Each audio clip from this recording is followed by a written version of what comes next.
Pemirsa, ini adalah segmen terakhir e-lifestyle dengan topik sistem penjejak kendaraan, dan sebelumnya kita akan menerima telepon dulu. Selamat pagi e-lifestyle. Ya, Asmun dari Depok, Pak. Selamat pagi Pak Asmun, silakan pertanyaannya Pak Asmun. Barangkali hal yang sangat penting bagi kami adalah melihat kepada kepentingan alat itu sendiri dan modelnya gitu. Kalau terlalu menonjol kan, yang tadi pertanyaan pertama juga bilang kan, itu bagaimana mengamankan dari penjahatnya sendiri gitu. Jadi jangan sampai dirusak. Jadi pertanyaan kami akan lebih sistemnya itu kepada sepeda motor misalnya akan lebih banyak atau pribadi, itu satu. Yang kedua adalah jumlah, tadi sempat dibicarakan ongkos atau biayanya sendiri. Karena ini kan umumnya kita ini kan ekonomi lemah ya, masyarakat kita. Nah barangkali implementasinya itu. Yang ketiga terakhir, berapa harga dan di mana kita bisa mendapatkannya. Terima kasih, selamat pagi. Selamat pagi Pak Asmun, silakan Mas Gun. Nih, sistemnya bisa nggak digunakan untuk sepeda motor yang sebelum tadi kita baru aja membahas ya. Ternyata ya, bisa juga ya digunakan. Bisa juga. Jadi sebenarnya apapun bisa dipantau gitu ya. Apapun bisa dipantau, entah itu armada atau perorangan. Jadi sebenarnya sistem ini kemarin dipaksakan untuk dipasang ke field oil ya. Jadi orang yang mengebor perminyakan gitu ya. Jadi dipantau pakai ini. Kemudian pakai sepeda motor pasti bisa, karena kecil banget. Kalau saya lihat sih dimensinya ya sekitar 7 x 10 cm lah Pak ya. 7 x 10 cm ini. Ada yang lebih kecil nggak daripada itu? Ada yang lebih kecil.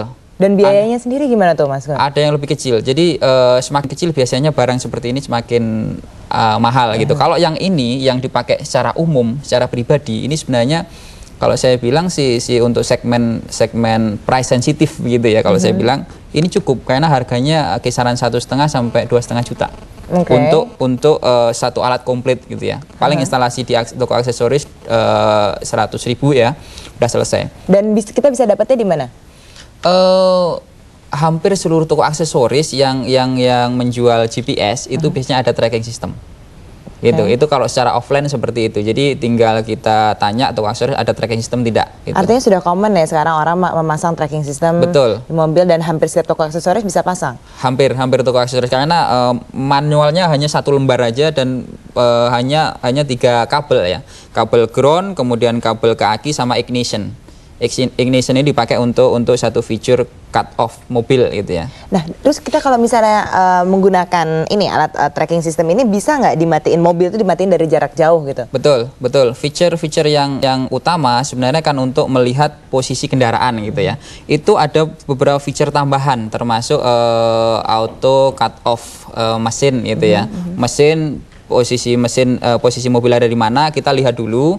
Kalau misalkan mobil ada di jalan tol ya, kita cara cut off-nya adalah menutup jalan minyak jalan bensinnya gitu. Tapi kalau posisinya agak lambat, bisa jadi kita auto cut off langsung gitu. Kalau misalkan mobil ini benar-benar dicuri gitu ya.